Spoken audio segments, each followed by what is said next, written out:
Man, once again, we got a great call here with a wonderful human being. I was vibing with him. We was having a good time. I didn't even get to talk to that lady next to him, but man, people keep breaking out. Their shit keeps freezing up, man, and it's freezing on great conversation. I'm gonna post it anyway. I thought these people were pretty fucking cool. Like, follow, and subscribe. You heard what I said? There's a Hi. lot, there's a lot to unpack. So like, okay, I love the vibes. I mean, The fucking vibe is great over there too. What's up there, man? Your pants are all cut the fuck up. All right, I like your fucking jewelry, your eyebrows. Good shit, dude. thank you. You're a nice Yeah. human being. Well, I you like seem you're you a seem good like a person. nice guy too. I try to be, All right, but yeah. How old are you? Where are you from? I'm 20 and I'm from a dry desert area called Lancaster, California. Oh, okay. I'm in Detroit, Michigan. I'm 35.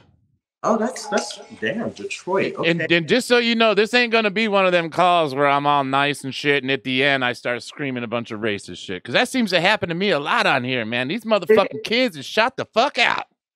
No, really. Like, I'm just very disappointed in our generation as far as we've come. And yet, for some reason, this is the most I've ever been called a nigger by a 5-year-old.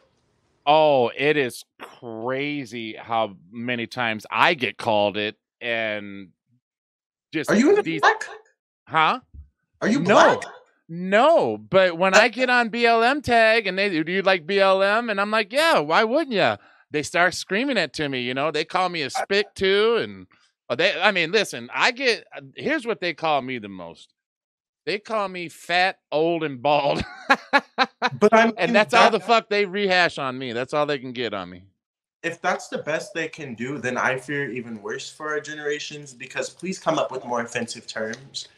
I mean, they phase me none. I'm on a vibe over here. I've Right. been fucking, I decided to change my life in January. I'm down like 90 pounds. I try to get people to be positive and fucking go to the gym and shit, drink water, and just fucking I do stuff different on here than most people. Let's just say that. I'm I, built a little bit different.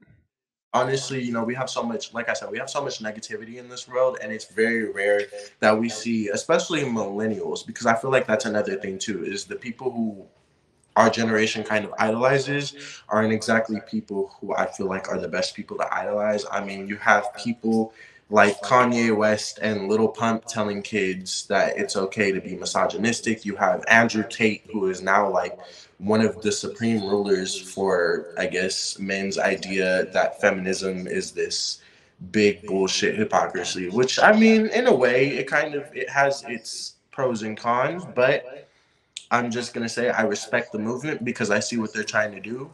And for those, I feel like young boys, I'm not gonna say men because in order to be a man, I feel like you have to have basic respect for all humans.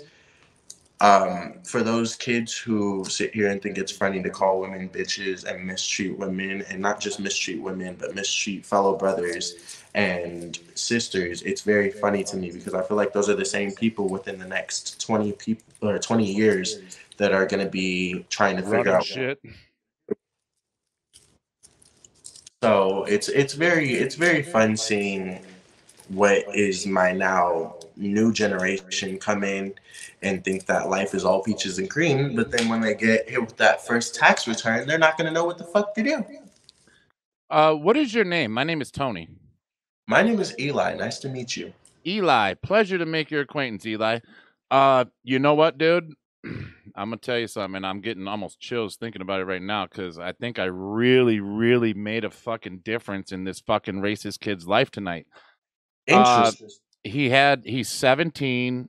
He's Hmm. on here, he's biting his nails, he's twitching, he's full of angst, he's using the N-word incessantly and just making jokes. And I'm letting him get it out. I'm letting him Yeah. get it out because I know, eventually, that load is going to blow and he's going to have nothing. And man, when that load blew and he had nothing, then we really got down to brass tacks and we And figured out what happened. And here's what happened.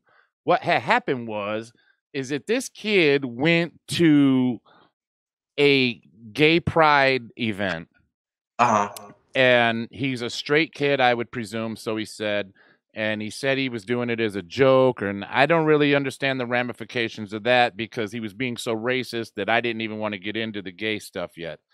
So, Uh-huh. but he went and at this point he has a black friend. He says that he didn't have no racism in his heart. He's a British kid too. He said he Oh, didn't have no racism in his heart. Now, he goes to this gay pride event. He gets out. Some people in the neighborhood see him leaving it.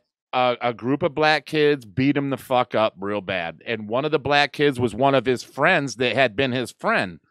I'm oh, assuming some peer pressure, maybe, probably was going on. I don't know why that black friend would have betrayed him like that, but I don't know the situation beyond what he spoke of. yeah. So it gets worse from there. They beat him up, they dox him. His mom and dad get fired from their job because they all think this kid is gay. And Oh my this God. kid ain't even gay. And so they dox him. His parents lose his job. They almost are homeless. He's got 2 or 3 little brothers and sisters that he's taken care of somehow or another. Oh my God. And so Wow. we unpacked a lot. And I'm just like, dude, you got to let this the fuck go. And he keeps saying this word, and he's trying to get me, well, why can they say words and I can't, and this and that? And I'm like, dude, I hear you talking, but you're yes, black people have a pass at doing and saying a lot of things, but you have a pass just by being fucking white and having privilege and things that aren't spoken about. So you got to have a little bit of fucking give and take in the situation. And I said, Because and he's like, well, what would happen if I went out and screamed white power or if I screamed black power? It wouldn't be a good idea, dude. I mean, and he's like, well, how come I can't have white? Man, because he was like, how come I can't be proud to be white? And I said, dude, there's a big difference between being proud to be white and going out in public and saying white power. You know what I mean? Yeah, I'm right. proud to be white too, but it ends there. It ends there. So, and I'm like, dude, as far as saying the word, if you go to, he's like, if I say the word, why should I get beat up? I said, that's the way things are right now. If there are consequences to the actions of your verbiage, I said, Exactly. if you go to an airport and you scream bomb, you're going to get fucked up and you're going to have to pay the consequences. If you're in a movie theater or somewhere and you scream fire, you're going to get fucking in trouble. There are consequences to saying dumb shit. And dude, he finally started breaking down. He's like, yeah, I never looked at it like that before. And I started reaching this kid, dude. And by the end of the call, he was not saying the N-word no more. He was totally calm. And man, I really think I made I pray to Jesus I did. I hope this kid has a way of turning it around because he's letting one incident he's dwelling on this shit did you freeze up? Oh my gosh.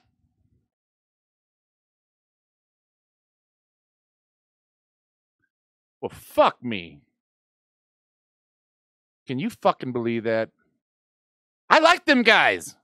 I didn't even get a chance to talk to the girl. Got a little bit of chocolate deliciousness over there. Hey, what's up, Tyrone? My name is Tony. Tony. Oh, Tony, why the fuck did you skip me all the other times, Tony?